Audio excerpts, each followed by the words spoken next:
Bonjour à tous et bienvenue sur Douceur et Saveur de Manou. Aujourd'hui, je vous montre étape par étape, tout en détail, comment réussir une cuisson parfaite du riz gras avec un goût, mais vraiment trop bon. À tout à l'heure pour les détails de la recette. Et si vous êtes de passage sur ma chaîne pour la première fois, n'hésitez pas à vous abonner et à activer la cloche de notification.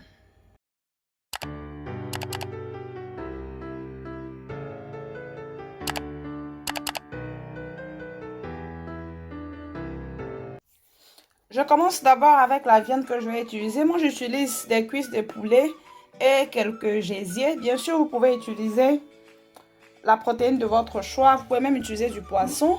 Je vais précuire le poulet en l'assaisonnant avec du paprika fumé, du thym séché, de la poudre d'ail, du sel, de la poudre de curry, du poivre noir, ainsi que de l'oignon râpé. Voilà, vous assaisonnez selon votre convenance. Je rajoute un peu d'eau et je mets à bouillir à feu moyen. Dernier ingrédient que j'ai oublié de mentionner, je rajoute aussi du persil haché. Au bout de 20 minutes de pré-cuisson, j'éteins le feu. Je vais maintenant retirer les cuisses de poulet. Je vais finir la cuisson des cuisses de poulet au four. Vous pouvez les faire frire ou même vous pouvez les cuire ensemble avec le riz. Moi, je préfère les mettre au four. Direction le four à 180 degrés. Et les gésiers, je vais les cuire ensemble avec le riz.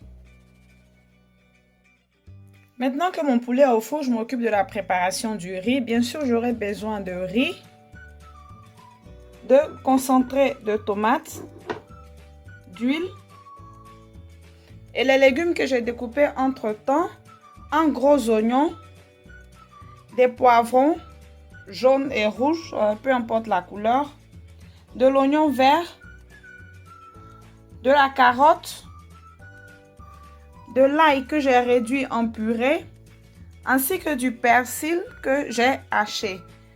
Bien sûr, en ce qui concerne les légumes, vous pouvez ajouter autant de légumes que vous voulez. Vous pouvez par exemple rajouter du chou, de l'aubergine violet. Moi, par exemple, je n'aime pas du tout le goût du chou dans le riz. C'est pour ça que je n'en mets pas. Mais comme je l'ai dit, vous pouvez rajouter autant de légumes que vous voulez et que vous aimez. Première étape, renversez de l'huile dans la casserole dans laquelle vous allez préparer votre riz et ajoutez le concentré de tomate. Moi, j'utilise 3 grandes cuillères à soupe et demi de concentré de tomate. Laissez à feu moyen la tomate bien roussir dans l'huile. Plus la tomate dure dans l'huile, plus le goût aigre de la tomate réduit. Voilà. Au bout de presque 20 minutes, voyez l'aspect de la tomate, aussi la couleur de l'huile. Si vous goûtez même votre huile, vous verrez que le goût a changé, il a commencé à être un peu doux. C'est pour ça qu'il est important de laisser la tomate roussir avant de continuer la préparation. Maintenant, je vais rajouter de la poudre de curry, une cuillère à café, ainsi que du thym séché et des feuilles de laurier. Si vous n'avez pas de thym séché, vous pouvez juste rajouter des feuilles de laurier.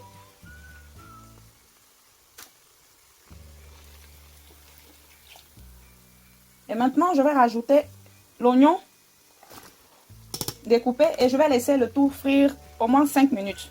Alors, quelqu'un pourrait dire pourquoi on ne rajoute pas tous les ingrédients en même temps et on le fait étape par étape. C'est parce que ajouter les ingrédients ainsi joue un rôle en ce qui concerne l'odeur et aussi le goût. Surtout les épices, quand vous les laissez frire avec l'huile et l'oignon au début, ça développe vraiment une très forte et bonne odeur et goût pour la suite. Au bout de 5 à 6 minutes, je rajoute maintenant les gésiers que j'avais précuits tout à l'heure, ainsi que tous les autres légumes.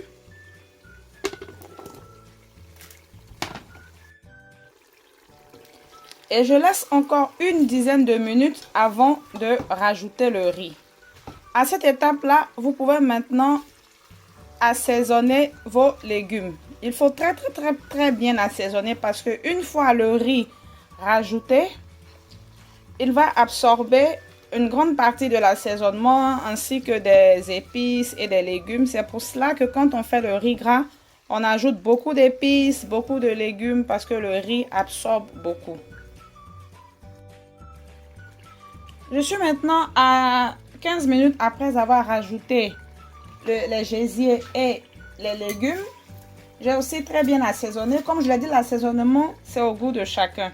Vous pouvez mettre ce que vous avez l'habitude d'utiliser, que ce soit du cube Maggi, du sel, du cube Maggi fait maison, ou bien même un mélange d'épices particuliers que vous avez. Vous mettez ce que vous avez. Je vais maintenant rajouter le riz. Pour le riz, alors j'ai utilisé cette tasse-là pour mesurer. C'est ma tasse à café. J'ai utilisé 2 tasses et demi. Et je l'ai très bien lavé. Il est important de bien laver le riz.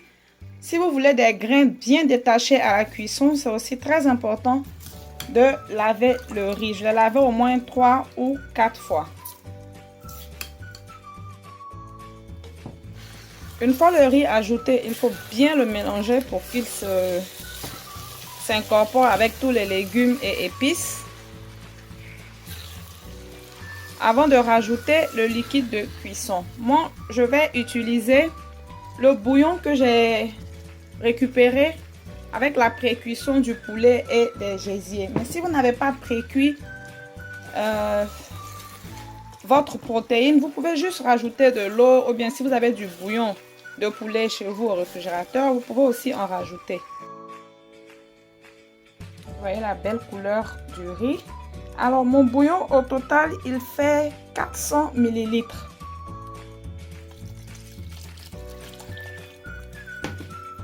Donc pour 2 tasses et demi de riz, j'ai un bouillon de 400 ml que je rajoute au riz. Je rajoute graduellement parce que une fois que le bouillon a atteint le même niveau que le riz, plus besoin d'en rajouter. Comme je le disais, le riz absorbe beaucoup l'assaisonnement et les épices. Alors, il n'a pas besoin de trop d'eau pour cuire. Sinon, vous allez vous retrouver avec un riz un peu fade. Voilà, je vais maintenant fermer le riz et le laisser cuire à feu moyen. D'abord, je vous montre comment j'ai recouvert mon riz tout à l'heure. Rappelez-vous que le riz est cuit avec très peu d'eau. Alors, c'est la vapeur qui aide à cuire le riz. C'est pour cela que j'ai pris du papier aluminium. Au lieu de le mettre directement sur le riz, je l'ai recouvert sur le couvercle pour ne même pas qu'il y ait de l'air qui s'échappe. Je vais maintenant ouvrir et vous montrer l'intérieur. Et voilà, cela fait maintenant 20 minutes que le riz est en train d'être en train de mijoter. Je vais maintenant bien tourner le riz et refermer encore, toujours à feu très moyen. Alors ma gazinière, elle va jusqu'à 6 et normalement à feu moyen c'est au numéro 3, mais là j'ai mis au numéro 2. Voilà, pour éviter que le riz ne brûle trop en bas. Je vais maintenant tourner, refermer et continuer la cuisson. 30 minutes plus tard, je viens encore vérifier mon riz. Il doit être certainement prêt. Vous voyez comment les graines se détachent. Vous voyez aussi la belle couleur.